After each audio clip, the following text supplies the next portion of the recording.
आज हम एक्सरसाइज 7.2 का लेक्चर 3 पढ़ने जा रहे हैं और इस लेक्चर में हम क्वेश्चन नंबर 10, 11 और 12 सॉल्व करेंगे। इस लेक्चर को अच्छी तरह समझने के लिए वीडियो को आखिर तक देखें। अगर आपने अभी ये चैनल सब्सक्राइब नहीं किया तो चैनल को अभी से सब्सक्राइब कर लें और बेल आइकन पे क्लिक करें ताकि नए आने वाले लेक्चर की नोटिफिकेशन आपको रिसीव हो सके। तो आइए अब हम अपने लेक्चर की तरफ चलते हैं। एक्सरसाइज 7.2 का क्वेश्चन नंबर 10 सॉल्व करने जा रहे हैं हम। क्वेश्चन नंबर 10 में कहते हैं find two vectors of the length 2 parallel to the vector v vector और जिसके कंपोनेंट हैं 2i cap minus 4j cap plus 4k cap. अब इसमें जो वेक्टर गिवन है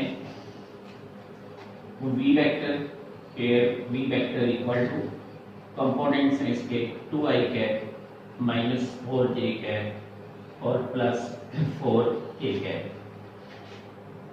अब ये वेक्टर जो है v वेक्टर, सबसे पहले हम इसका यूनिट वेक्टर फाइंड करेंगे। यूनिट वेक्टर फाइंड करने के लिए सबसे पहले तो इसका मैग्नीट्यूड लेंगे, v वेक्टर मॉड ये equal to square root of 2 का स्क्वायर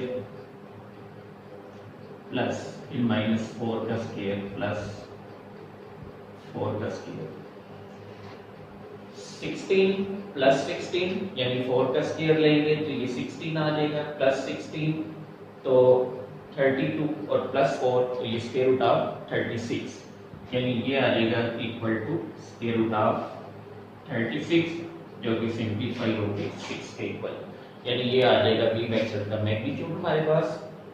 अब इसमें now unit vector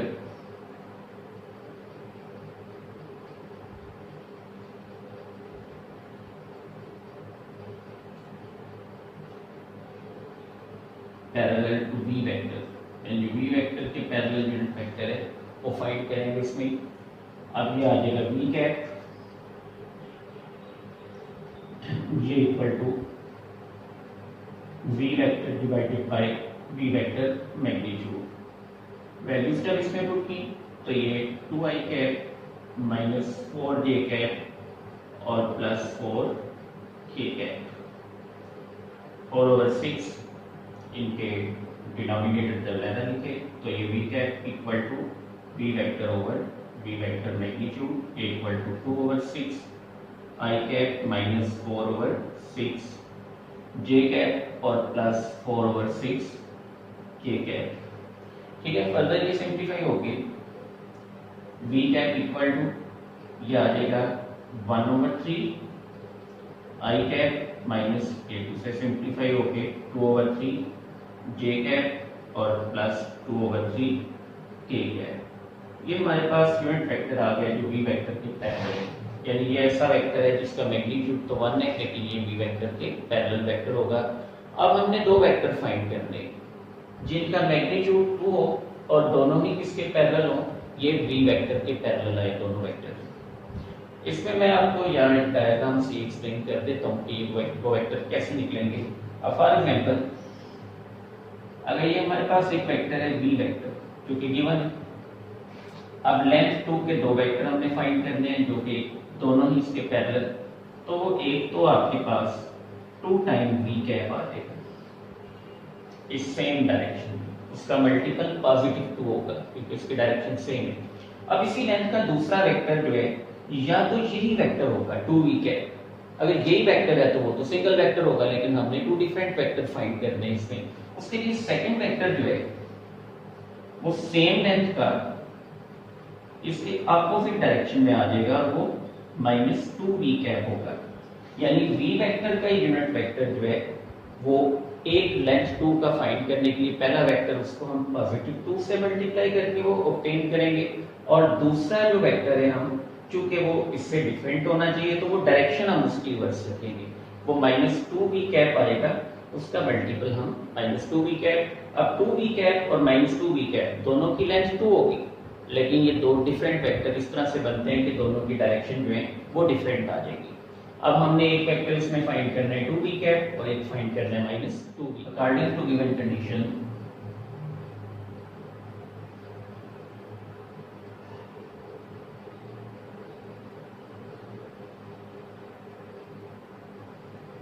required vectors are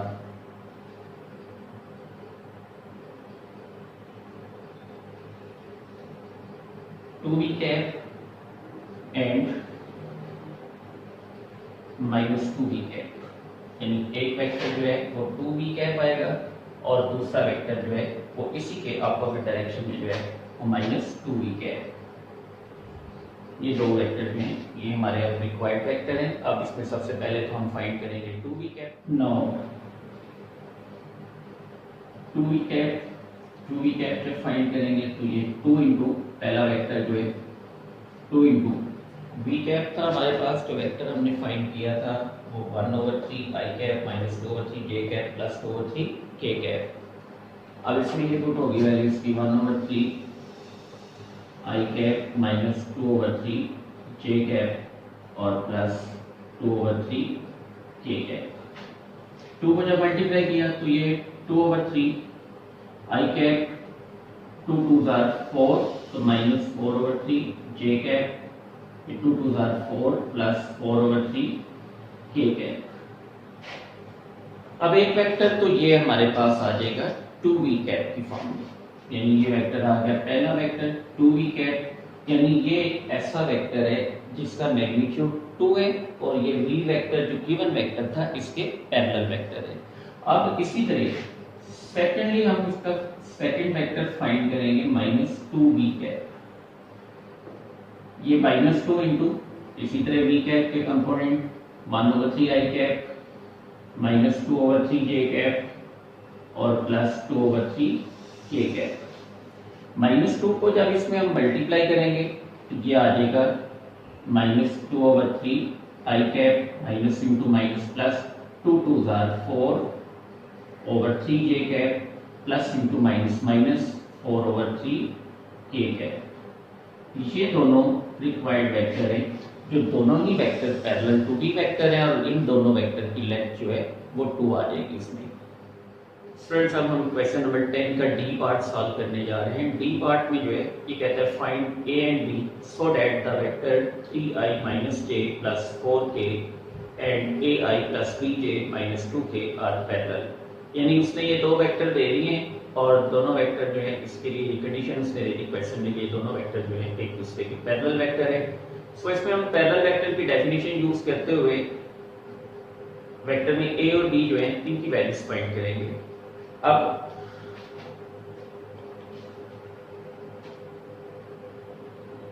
पहला वेक्टर जो है वो लेट कर लिया v वेक्टर के इक्वल, ये 3i j प्लस 4k और सेकेंड वेक्टर जो है ये पुट कर लेंगे w वेक्टर की। ये आ गया ai प्लस bj और -2। क्योंकि ये दोनों वेक्टर जो हैं ये एक दूसरे के पैरेलल हैं, so according to given condition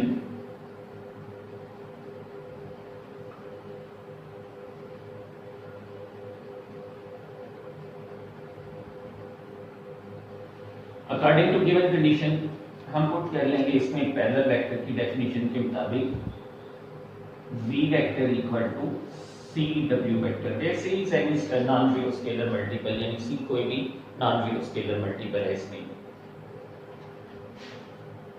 अब इनके कंपोनेंट पुट कर दिए।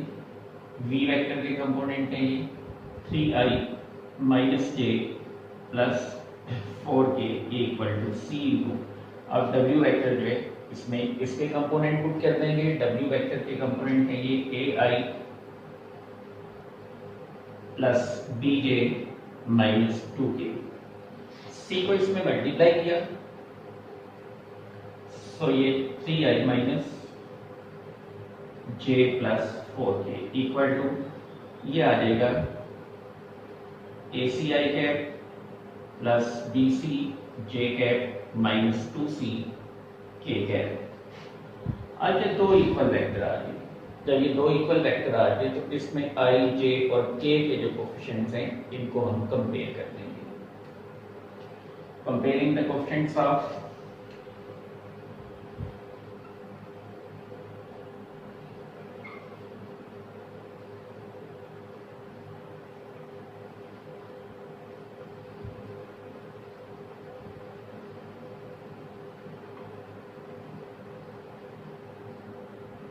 Comparing the coefficients of I, J and के, इनके जब कोएफिशिएंट्स को कंपेयर करेंगे तो एक इक्वेशन बनी 3 इक्वल टू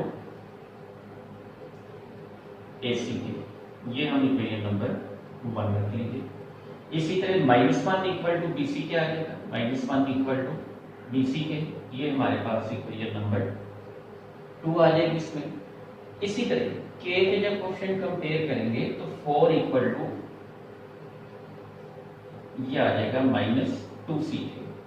अब यहाँ से हम C की वैल्यू बना सकते हैं, ये -2 इस साइड पे आके जब डिवाइड होगा तो this implies that -2 equal to C।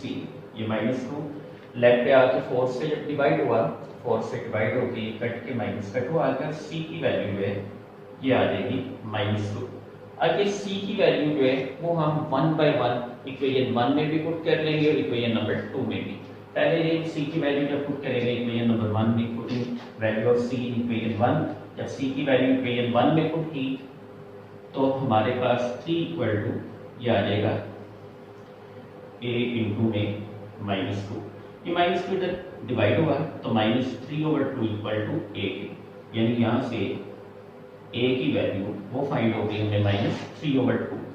इसी तरह नेक्स्ट C की वैल्यू हम पुट करेंगे अब इक्वेशन नंबर 2 में। वैल्यू इक्वेशन 2 में पुट की तो इक्वेशन 2 की -1 इक्वल टू BC, तो B इंटू C की वैल्यू जो है ये आ गई इसमें -2, तो ये -2 डिवाइड हुआ तो -1/-2, ये B के इक्वल, माइनस माइनस से कैंसिल, तो B की वैल्यू आ जाएगी 1/2। ये हमारे पास रिक्वायर्ड वैल्यूज आ जाएंगी A और B की। इसमें A की वैल्यू आ गई -3/2 और B की वैल्यू जो है ये 1/2 आ जाएगी इसमें।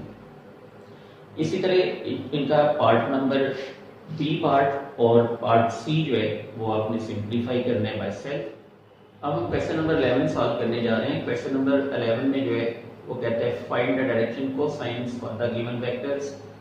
इसके 3 पार्ट है टोटल इस क्वेश्चन के, तो इसमें भी हम पार्ट नंबर 3 सॉल्व करने जा रहे हैं। पार्ट नंबर 3 में कहते हैं PQ vector where P point जो है इसके कोऑर्डिनेट है 2, 1, 5 और इसी तरह Q पॉइंट के कोऑर्डिनेट गिवन है 1, 3, 1। सबसे पहले तो हम PQ वेक्टर फाइंड करेंगे। PQ वेक्टर फाइंड करने के बाद जो है फिर इसके डायरेक्शन कोसाइन में वो फाइंड करते हैं। अब PQ वेक्टर ये लेट कर लिया, इसलिए V वेक्टर के equal let V vector equal to PQ vector. अब जब PQ वेक्टर फाइंड करने तो पॉइंट Q के कोऑर्डिनेट में से पॉइंट P के कोऑर्डिनेट माइनस हो जाएंगे, यानी कि 1 - 2 कॉमन, इसी तरह 3 - 1 और फिर 1 - 5। तो इस तरह से ये हमारे पास B वेक्टर जो कि हमने PQ वेक्टर रखा, PQ वेक्टर इसके कोऑर्डिनेट आ जाएंगे -1, 2 कोऑर्डिनेट फॉर्म पे वेक्टर की, ये आ गई -1, 2, -4। डायरेक्शन अप्लाई करके V वेक्टर जो कि PQ वेक्टर के इक्वल पुट किया वो आ जाएगा -i cap plus 2j cap minus 4k cap. अब इसमें सबसे पहले मैग्नीट्यूड यानी इसका नॉर्म फाइंड करने हैं।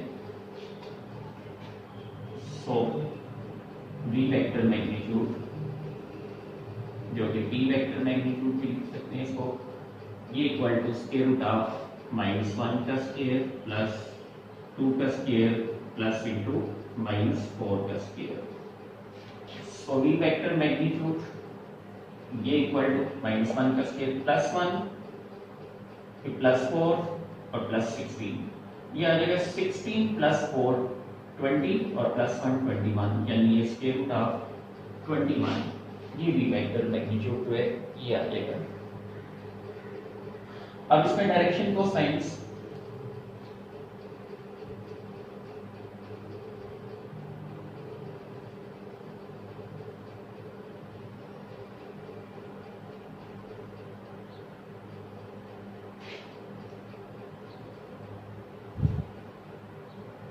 ऑफ PQ वेक्टर के डायरेक्शन कोसाइन्स में वो उसी तरह जैसे हमने लास्ट लेक्चर 2 में जो है क्वेश्चन किया था, इसका डायरेक्शन कोसाइन फाइंड करने के लिए कि जब कभी भी वेक्टर के डायरेक्शन को साइन फाइंड करने तो उसमें x component divided by the magnitude of the vector, y component divided by magnitude of vector, इसी तरह z component divided by magnitude of vector.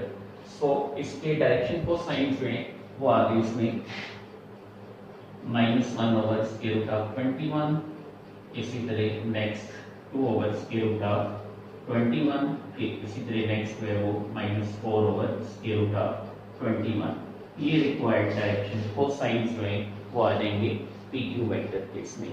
बिल्कुल इसी तरह पार्ट नंबर 1 और पार्ट नंबर 2 में आपने डायरेक्शन कोसाइन जो है वो फाइंड करने हैं।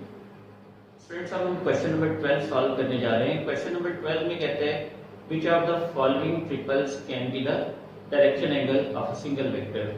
टोटल इसके 3 पार्ट इसमें दिए हुए हैं। पार्ट नंबर 2 में जो 3 एंगल गिवन है वो 30 डिग्री, 45 डिग्री और 60 डिग्री है। अब हमने इसमें जो है क्वेश्चन में ये बताना है कि इसमें से कौन कौन से 3 एंगल जो हैं वो एक सिंगल वेक्टर के डायरेक्शन एंगल है। अब पार्ट 2 में जो 3 एंगल्स गिवन है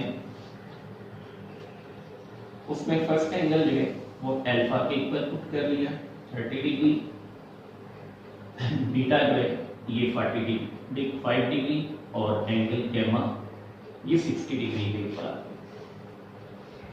और ये तीनों एंगल जो हैं डायरेक्शन एंगल होंगे सिंगल वेक्टर के अगर ये इस इक्वेशन को सेटिस्फाई करें।